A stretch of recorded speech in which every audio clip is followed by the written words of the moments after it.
మంత్ర, యంత్ర, తంత్ర, మూలిక, రుద్రాక్ష, నవరత్న, హోమ, క్రియ, జ్యోతిష్య, వాస్తు, హస్త సాముద్రికాలచే బ్రహ్మాస్త్ర పరిష్కార మార్గం.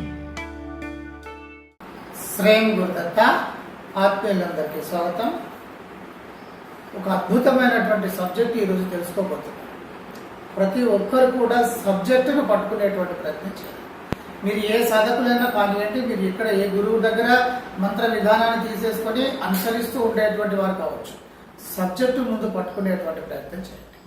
ఒక అద్భుతమైనటువంటి విషయం. పర అనేటువంటి విధానం ఉంటుంది. ఆది పర. ఆది అంటే మొదటి. ఈ మొదటి దానికి మూలము పర. ఈ పర అనేటువంటి విధానానికి నిర్గుణము, నిరాకారము, నిరంజనము, దానికి ఏది ఉండదు. రూపము గుణానికి అతీతంగా ఉంటుంది. అదొక శక్తి. ఎలాంటి శక్తి అది?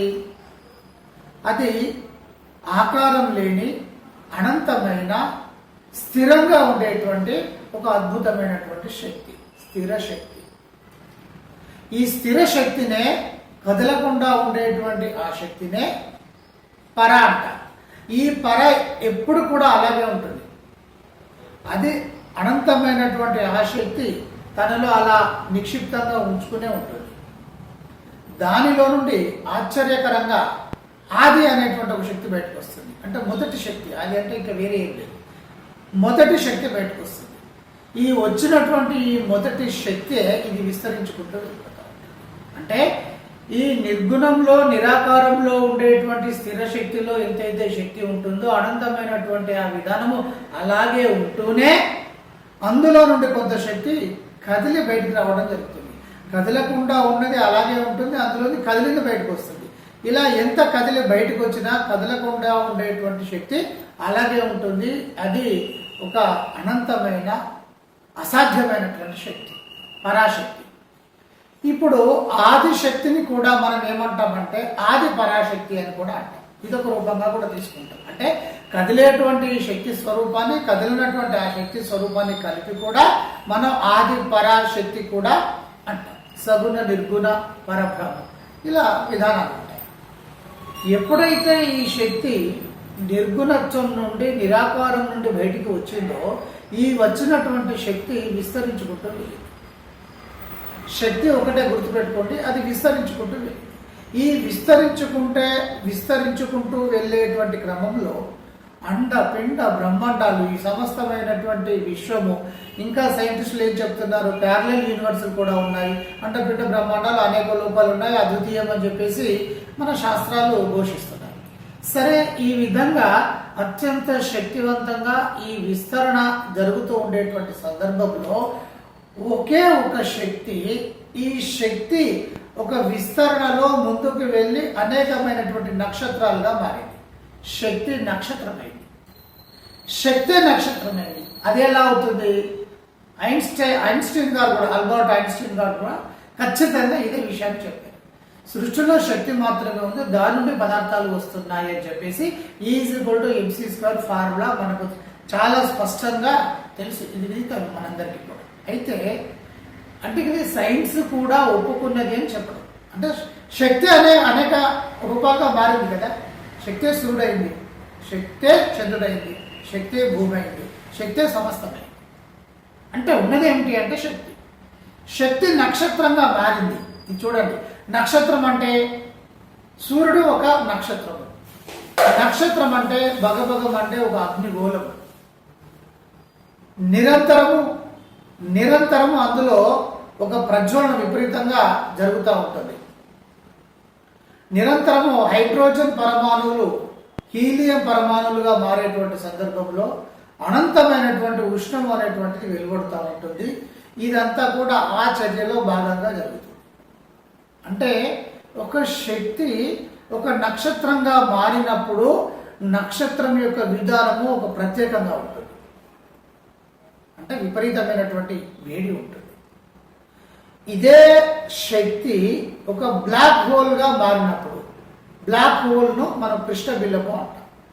ఇది నలుపు రంగులో ఉంటుంది.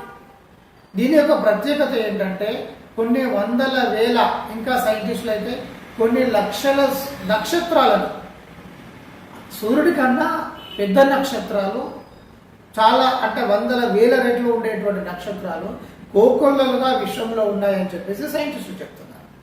వాస్తవం కూడా అంతే. అంటే అనంతమైనటువంటి ఈ శక్తి ఉండేటువంటి నక్షత్రాలను, కొన్ని వందల వేల లక్షల నక్షత్రాలను ఒక బ్లాక్ హోల్ తనలోకి లాక్కుంటుంది. అంటే అక్కడ కాంతి కూడా వక్రీభవనం చెందుతుంది అని చెప్తూ ఉంటారు. అంటే అంతటి నక్షత్రాల యొక్క ప్రభావాన్ని కూడా తనలోకి తీసేసుకొని ఏమీ తెలియనట్టు ఉంటుంది. బ్లాక్ హోల్ అంటే ఒక శోషణం. అంటే ఈ శోషణము, ఈ బ్లాక్ హోల్ ఏర్పడడానికి కారణము శక్తి. ఇక్కడ నక్షత్రాలు ఏర్పడడానికి కారణము శక్తి. సమస్త ప్రకృతి ఏర్పడడానికి కారణము శక్తి. ఈ శక్తి ఒక నక్షత్రంగా మారినప్పుడు ఒక విధంగా, బ్లాక్ హోల్గా మారినప్పుడు ఒక విధంగా దాని యొక్క రూపురేఖలను మార్చుకుంటుంది. అది శక్తే. శక్తి ఎడారిగా మారినప్పుడు ఎడారిలో ఉండేటువంటి శక్తికి, అంటే ఎడారిగా మారినటువంటి ఆ శక్తికి మూలమైనటువంటి శక్తి ఒకటే అయినప్పటికీ ఈ మారినప్పుడు ఎడారిలో ఉండేటువంటి శక్తి నక్షత్రాలుగా మారినటువంటి శక్తి, అంటే ఆ విధానాలన్నీ కూడా వేరువేరుగా మనకు ఉంటాయి. ఇక్కడ తెలుసుకోవాల్సినటువంటి విషయం ఏంటంటే శక్తి ఒక్కటే. అందుకే మన వాళ్ళు ఏమన్నారంటే ఆది పరాశక్తి అన్నారు.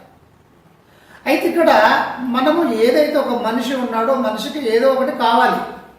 ఒక్కొక్కరి కోరికలు ఒక్కొక్క రకంగా ఉంటాయి. నీలో ఉండేటువంటి శక్తి ఆ శక్తి నుండి వచ్చినటువంటిది. మనకంటూ శక్తి ఏం లేదు. ఆ శక్తి సృష్టిలో ఉంది, అది మనంగా మారినాం.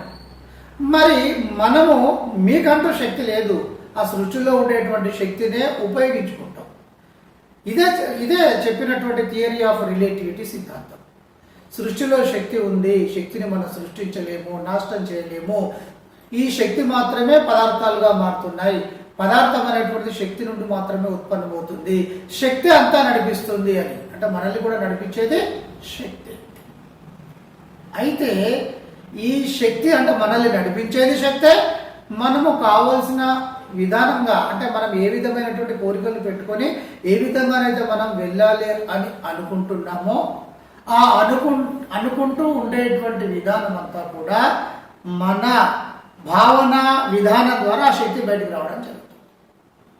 అంటే ఒక్కొక్క వ్యక్తి ఒక్కొక్క కోరికలు తీర్చుకోవడానికి, సంకల్పాలు నెరవేర్చుకోవడానికి రకరకాలుగా జన్మించడం అనేది జరుగుతుంది.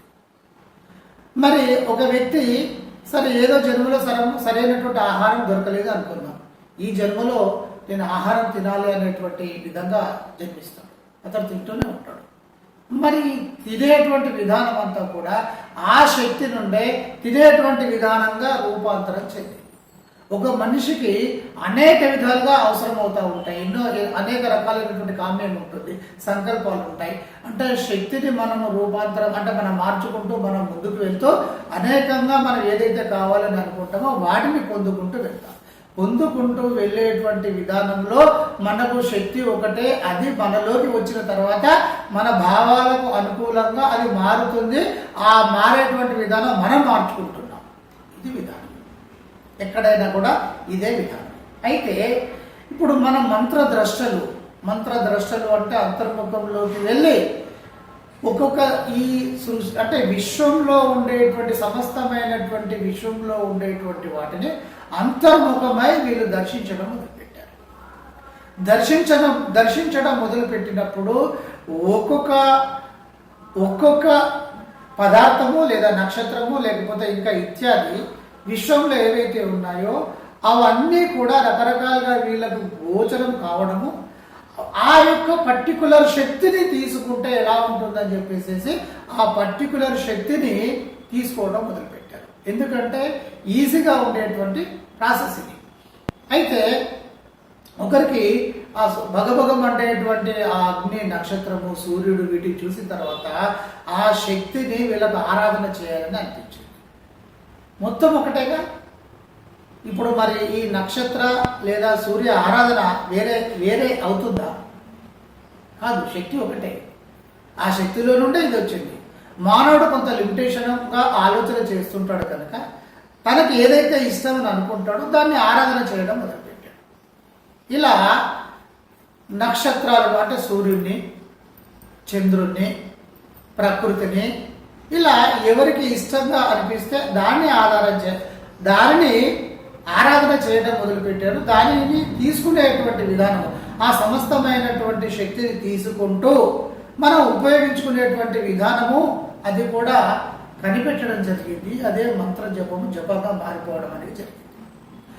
ఆ శక్తి యొక్క వైబ్రేషను నక్షత్రంలో, సూర్యుల్లో ఏ విధమైనటువంటి వైబ్రేషన్ ఉంటుందో ఆ వైబ్రేషన్కు ఉండేటువంటి ధ్వనులను ఏవైతే ఉంటాయో వాటిని తీసుకొని ఆ విధానాన్ని మనం ఇక్కడ అనుసరిస్తూ ఉన్నట్టయితే ఆ శక్తి మనలో ప్రజ్వల అనేటువంటి జరుగుతుంది. అంటే మనలో ఉండేటువంటి శక్తి ఆ విధంగా మారడం జరుగుతుంది. మరి ఇలా మనం మార్చుకుంటూ వెళ్ళేటువంటి సందర్భంలో ఆ సూర్యుని యొక్క విధానము మరి భావనకు అనుకూలంగా ఏదైనా కావాలి. ఆ శక్తిని మనం తీసుకోవాలంటే మనం దానికి ఒక రూపాన్ని మనం కల్పించి దాన్ని మనం తీసుకోవాలి. అది భావన విధానానికి వస్తుంది. యద్భావం తద్భవతి కదా. అప్పుడు మన ద్రష్టలు మన కొంతమందికి ఏం చెప్పడం జరిగింది అంటే వీరు ఏదైతే దర్శిస్తున్నారో ఆ శక్తి యొక్క స్వభావాన్ని చెప్పడం మూలాన ఇంకా శక్తివంతమైనటువంటి కొంతమంది ఋషులు ఆ విధానానికి రూపకల్పన చేయడం జరిగింది. ఇప్పుడు సూర్యుడి యొక్క రూపం ఎలా ఉంటుంది? బగబగ మండేటువంటి విధంగా ఉంటుంది. ఆయన రథానికి 7 చక్రాలు ఉంటాయి, 7 గుర్రాలు ఉంటాయి. 7 చక్రాలు 7 గుర్రాలు ఉంటాయి. 7 గుర్రాలు అంటే ఏమిటి అసలు? అది సూర్యకిరణంలో 7 రంగులు ఉంటాయి, విబ్జియాలని. వాటికి ప్రతీకగా వీళ్ళు ఈ విధంగా పెట్టడం జరిగింది. ఇలా వీరు దర్శించి దానికి ఒక రూపకల్పన చేయడం జరిగింది. ఆ యొక్క శక్తి స్వరూపంగా మనం కొలవడం జరుగుతుంది. ఆ యొక్క వైబ్రేషన్ మనం పెంపొందించుకోవడానికి అక్కడ ఏ విధమైనటువంటి ధ్వని విధానం ఏర్పడిందో ఆ ధ్వని విధానం యొక్క బీజాక్షరాలను మనం తీసుకొని ఆ ధ్వని ఉత్పన్నం కావడానికి ఏ బీజాక్షరాలు అయితే ఉపయోగపడతాయో ఆ బీజాక్షర విధానాన్ని తీసుకొని మనము ఆజ్ఞాచక్రంలో చూడడానికి, బాగా గుర్తుపెట్టుకోండి, ఆజ్ఞాచక్రంలో చూడడానికి ఏ వైబ్రేషన్ మనం ఏ శక్తిని మనం మనలో నెలకొల్పుతున్నామో ఆ విధానం యొక్క భావనను మనము ఆజ్ఞాచక్రంలో చూడడం అనేటువంటిది జరుగుతుంది. దానివల్ల ప్రతిదీ శక్తే కదా. అందుకని మన భావన విధానాన్ని అనుసరించి మనం ఏ రూపమైతే మనం చూస్తున్నామో ఆ రూపం ప్రకారం ఆ దేవి లేదా దేవతగా మనం భావిస్తే అది ఆ విధంగా రావడం జరుగుతుంది. మన కామ్యాలను నెరవేర్చడం అనేటువంటిది జరుగుతుంది. ఇలా ఈ విధానం అంతా కూడా చాలా శక్తివంతంగా రూపొందించడం జరిగింది. కాళీ దేవత శోషణ, బ్లాక్ హోల్. ఏ దేవి లేదా దేవతకు సహజ సిద్ధంగా రూపము లేదు. ఇవన్నీ మనం పెట్టుకున్నాం. అంటే ఆ శక్తిని బట్టి మనం తయారు చేసుకున్నాం. అయితే ఇక్కడ ఇంకొక విధానం ఉంటుంది. అది ఏమిటి అంటే ఇప్పుడు 10 అవతారాలు ఉన్నాయి, 10 అవతారాలు ఉన్నాయి. అలాగే శివుడు, విష్ణువు అవతారాలు ఎత్తుతారు. శివుడు కూడా చాలా అవతారాలు ఎత్తారు. ఇలా అవతారాలు ఎత్తినప్పుడు వారు ఎత్తినటువంటి అవతారము అది వాస్తవికం. రామావతారము, కృష్ణ అవతారము, వారు ఏ విధానాన్ని అయితే రూపం తీసుకొని వచ్చారో ఆ రూపాలుగానే ఉంటాయి. కానీ మిగతా సృష్టిలో ఉండేటువంటి శక్తి విధానాన్ని మనం ఆరాధన చేయాలి అని అనుకున్నప్పుడు దానికి మనము ఒక అద్భుతంగా మనకు కావలసినటువంటి విధంగా ఒక విధానం అయితే మనం అసలు ఆ శక్తి స్థాయిలో ఏ విధానం అయితే ఉంటుందో దానిని మనము ఒక ప్రతిమగా, ఒక ఇమేజెస్గా మనం తయారు చేసుకోవచ్చు. ఇది అత్యంత ముఖ్యమైనటువంటి విషయం. ఇది అందరూ కూడా గుర్తుపెట్టుకోవాల్సిన అవసరం ఉంటుంది. అందరికీ బ్లెస్సింగ్స్. మంత్ర, యంత్ర, తంత్ర, మూలిక, రుద్రాక్ష, నవరత్న, హోమ, క్రియ, జ్యోతిష్య, వాస్తు, హస్త సాముద్రికాలచే బ్రహ్మాస్త్ర పరిష్కార మార్గం.